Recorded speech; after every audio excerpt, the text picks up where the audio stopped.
Good morning eighth class. कैसे हैं बेटा आप लोग। आज हम एक्सरसाइज 2.2 स्टार्ट करेंगे।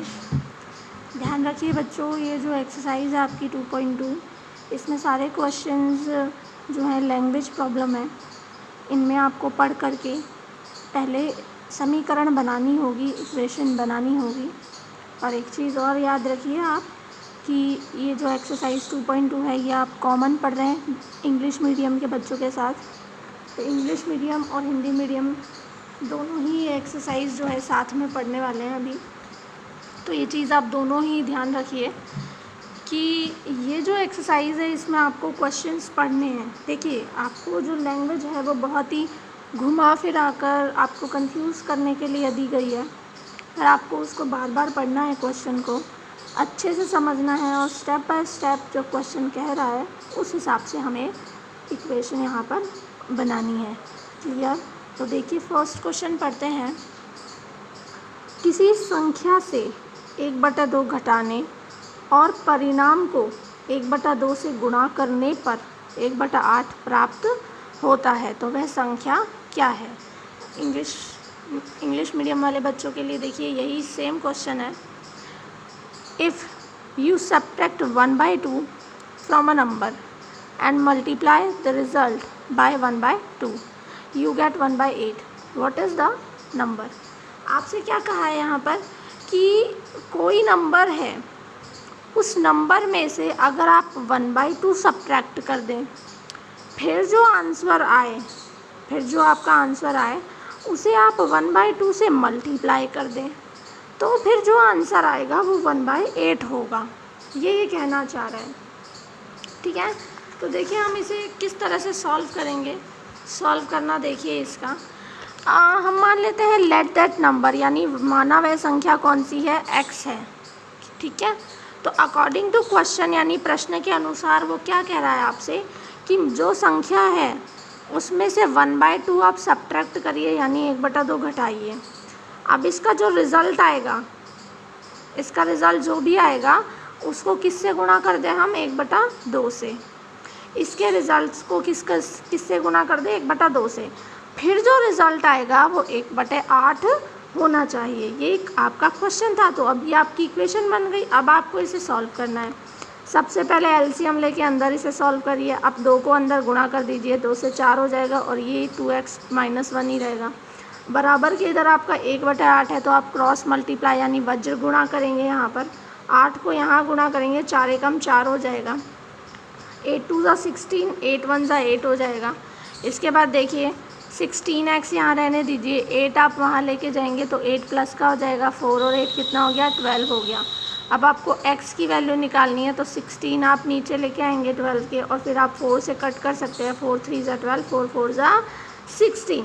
तो माना वह संख्या जो हमने संख्या मानी थी x, तो वो संख्या कौन सी है, वो नंबर कौन सा है, 3/4 है। यानी कि 3/4 में से 1/2 लेस करके उसके रिज़ल्ट में 1/2 मल्टीप्लाई करें तो 1/8 आ जाएगा। आप अगर आपसे क्वेश्चन में कहा जाए ना कभी कि चेक द क्वेश्चन, तो और नहीं भी कहा जाए तो भी अगर आपको चेक करना है अपना क्वेश्चन, तो आप इस x की वैल्यू जो आपकी आई है 3/4, इसकी जगह आप x की जगह 3/4 रख के इसे सॉल्व कीजिए, 1/8 आ जाएगा। क्लियर है। तो ये इस तरीके से होगा। ठीक है। सेकंड क्वेश्चन देखिए आप क्या कह रहा है आपसे सेकंड क्वेश्चन के अंदर। The parameter of a rectangular swimming pool is 154.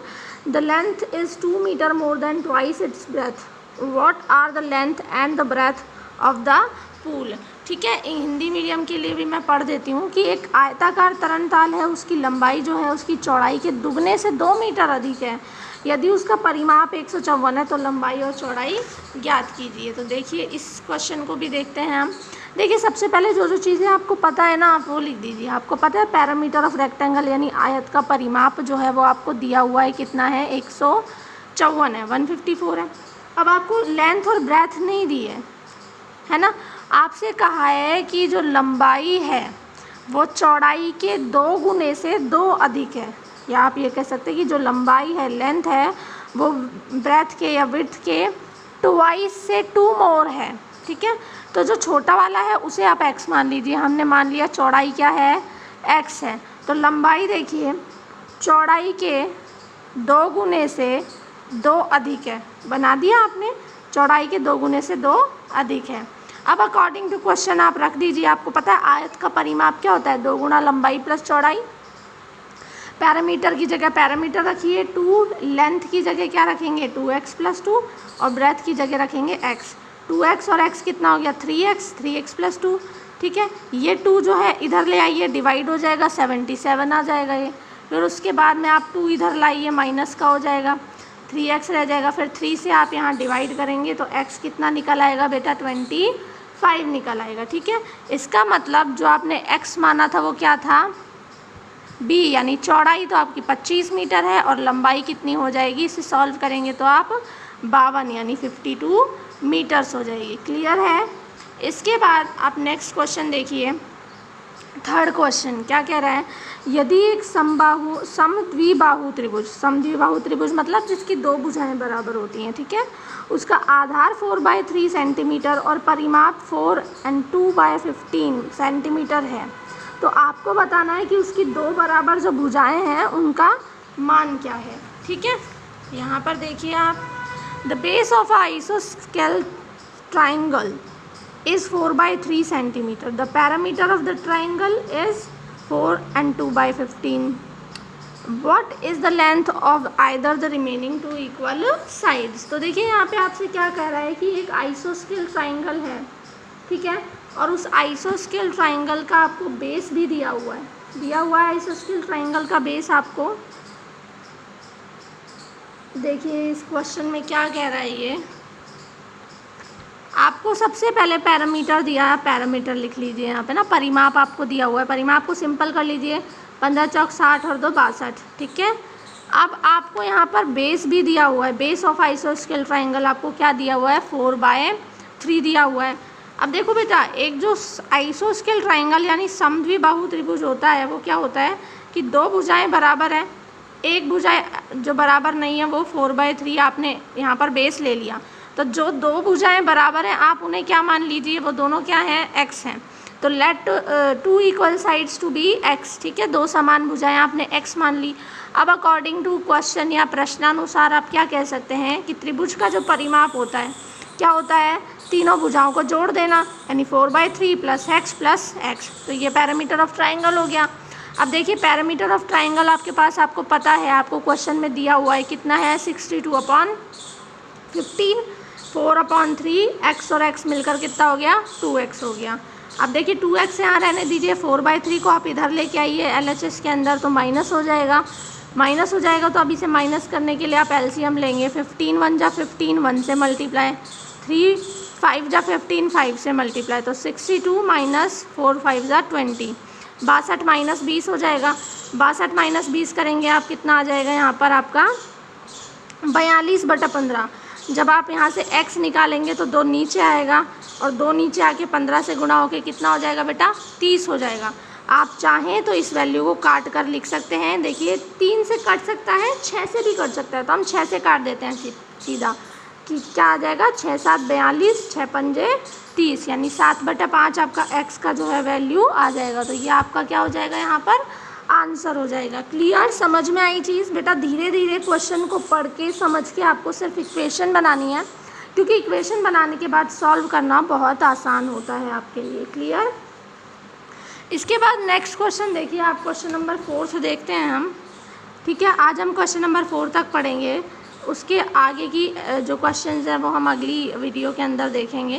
Question number 4 देखिए, सम ऑफ 2 नंबर्स, ठीक है, सम of 2 numbers is 95, one exceeds the other by 15। exceed का मतलब होता है ज़्यादा, ठीक है। find the numbers, Hindi medium में भी पढ़ लेते हैं हम कि 2 संख्याओं का योग क्या है 95 है, 95 है। एक संख्या जो है दूसरी संख्या से कितनी ज़्यादा है 15 ज़्यादा है। आपको वो दोनों संख्याएं यहाँ पर ज्ञात करनी है। देखिए हमसे कहा है दोनों नंबर्स का सम यानी उनका योग कितना है 95 है। आप मान लीजिए पहला नंबर क्या माने आप x माने, ठीक है। तो दूसरा नंबर के लिए आपको क्या बोला है कि पहले नंबर से 15 ज़्यादा है, फर्स्ट नंबर से 15 एक्सीड है ना, ज़्यादा ना, तो सेकंड नंबर क्या हो जाएगा x + 15। अब आपको कुछ नहीं करना, इक्वेशन सिंपल बनानी है आपको प्रश्नानुसार, यानी अकॉर्डिंग टू क्वेश्चन। आपसे क्या कह रहा है कि भाई पहला नंबर और प्लस दूसरा नंबर, पहला नंबर प्लस दूसरा नंबर, दोनों नंबरों का योग कितना है, 95 है। सिंपल हो गया। अब आपकी बन गई इक्वेशन x और x 2x + 15 = 95। 15 उधर ले जाइए, 80 रह गया। अब आपको x निकालना है तो 2 से डिवाइड कीजिए, कितना आ गया आपका 40 आ गया। यानी कि जो आपने x माना था फर्स्ट नंबर वो तो कितना है 40। सेकंड नंबर क्या हो जाएगा, उसमें और 15 जोड़ दीजिए क्योंकि आपने x में 15 जोड़ना है। सेकंड नंबर हो जाएगा आपका 55। और आप चाहें तो देखिए फर्स्ट नंबर और सेकंड नंबर को जोड़ के भी देख लीजिए, उनका योग 95 ही आ रहा है। क्लियर। तो नेक्स्ट वीडियो में हम आगे के क्वेश्चंस करेंगे, तब तक आप इन क्वेश्चंस को CW में कीजिए और साथ ही साथ और प्रैक्टिस कीजिए बाकी क्वेश्चंस को करने की भी। हम नेक्स्ट वीडियो में मिलेंगे आपको। क्लियर। Thank you.